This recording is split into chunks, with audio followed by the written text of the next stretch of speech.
वर्तमान में जो क्वेश्चन बनते जा रहे हैं वो इस रूप में बनते जा रहे हैं।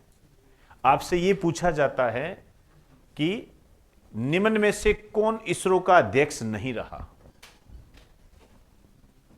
क्लियर? अब पूछे जाने के संबंध में अन्य संस्थाओं के बारे में भी पूछा जा सकता है। जैसे यदि मैं आरएस 2021 की बात करूं तो आरएस 2021 में यह क्वेश्चन आया था सुप्रीम कोर्ट के मुख्य न्यायाधीश के संबंध में, और वो क्वेश्चन इस रूप में था कि सुप्रीम कोर्ट में जो मुख्य न्यायाधीश है, सीजेआई है, उनको क्रम से व्यवस्थित कीजिए। ये क्वेश्चन जो मैं आपको बता रहा हूं ये 2021 का है, ज्यादा समय नहीं बीता है। 2021 आरएस 2021 का है, और क्रम से व्यवस्थित कीजिए।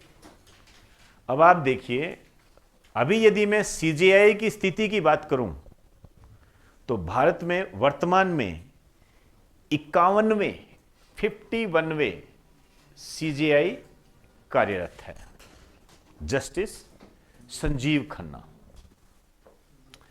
तो अब आप देख लीजिए, आपके सामने एक चुनौती आ गई। क्या आप ये काम करना पसंद करोगे कि 50-51 नाम याद रखो? चलो याद भी कर लेंगे, कोई बात नहीं। क्रम याद रखो। सामान्यतः ये पॉसिबल नहीं है और सही तरीका भी नहीं है। और मेरा ऐसा मानना है कि यदि वो इस दिशा में चलता भी है तो जो अन्य सब्जेक्ट है या अन्य जो टॉपिक है वो अधूरे रह जाएंगे। और फिर अकेला सुप्रीम कोर्ट भी तो नहीं है, डीआरडीओ भी तो है, अपना राजस्थान का हाई कोर्ट भी तो है। तो ये पॉसिबल नहीं है। जब कभी इस टाइप के क्वेश्चन आ जाइए तो मेरे हिसाब से उस क्वेश्चन को आपको स्किप कर देना चाहिए, छोड़ देना चाहिए। इस प्रकार के क्वेश्चन को छोड़ना ही बेहतर होता है, क्योंकि इस प्रकार के क्वेश्चंस की तैयारी करने के लिए आपको कम से कम जो आप बेसिक तैयारी करते हो उसके बराबर टाइम देना पड़ता है, और इतना पॉसिबल होता नहीं है। और ये एग्जाम क्लियर करने की स्ट्रेटजी के विपरीत होता है।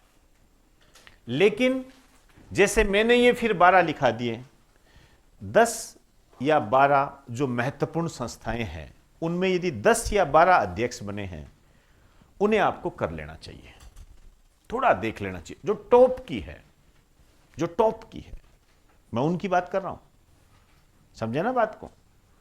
जैसे आपके लिए क्वेश्चन पूछ लिया जाए कि भारत के प्रधानमंत्री या भारत के राष्ट्रपति को क्रम से व्यवस्थित कीजिए, तो आपको आना चाहिए ये। इसमें आप कोताही नहीं बरत सकते।